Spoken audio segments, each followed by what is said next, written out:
Yang pertama yaitu ada pengertian dari cerpen. Cerita pendek atau cerpen adalah karya sastra fiksi naratif yang relatif singkat.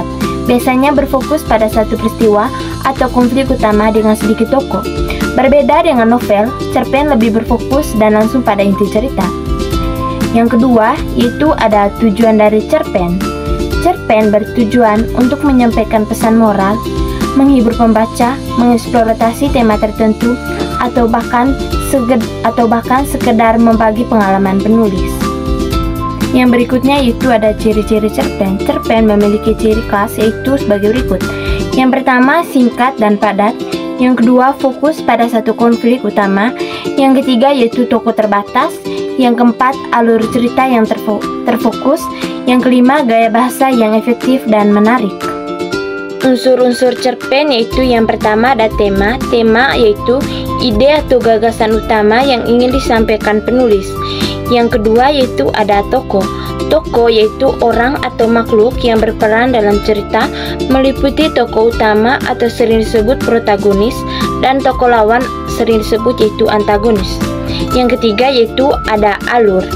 Alur yaitu rangkaian peristiwa yang membentuk cerita, meliputi pengenalan, konflik, klimaks, dan penyelesaian. Yang keempat yaitu ada latar. Latar yaitu tempat, waktu, dan suasana yang menjadi latar belakang cerita.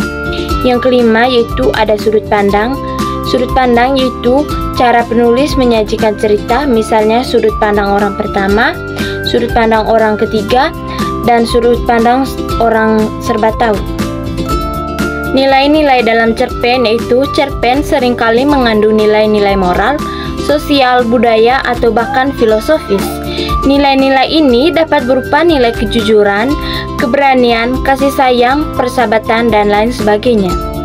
Penting untuk memahami nilai-nilai yang terkandung dalam sebuah cerpen atau memahami pesan yang ingin disampaikan penulis. Struktur dan kebahasan cerpen yaitu yang pertama ada struktur. Cerpen umumnya memiliki struktur yaitu orientasi atau sering disebut pengenalan. Yang kedua yaitu ada komplikasi atau perkembangan konflik. Yang ketiga ada resolusi atau penyelesaian. Yang berikutnya yaitu ada kebahasan cerpen. Cerpen menggunakan bahasa yang efektif dan menarik, meliputi diksi yaitu pemilihan kata yang tepat dan imajinatif. Yang kedua yaitu gaya bahasa, misalnya metafora, semail, personifikasi. Yang ketiga, kalimat yang bervariasi dan efektif. Langkah-langkah menulis cerpen yaitu yang pertama, menentukan tema dan ide. Tentukan tema yang ingin ditulis dan kembangkan ide cerita. Yang kedua, membangun tokoh dan latar. Ciptakan tokoh-tokoh yang menarik dan latar yang mendukung cerita. Yang ketiga, merancang alur cerita. Buat alur cerita yang menarik dan logis.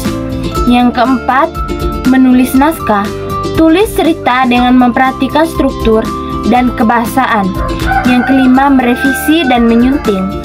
Periksa kembali naskah dan melakukan revisi untuk memperbaiki kesalahan dan meningkatkan kualitas cerita.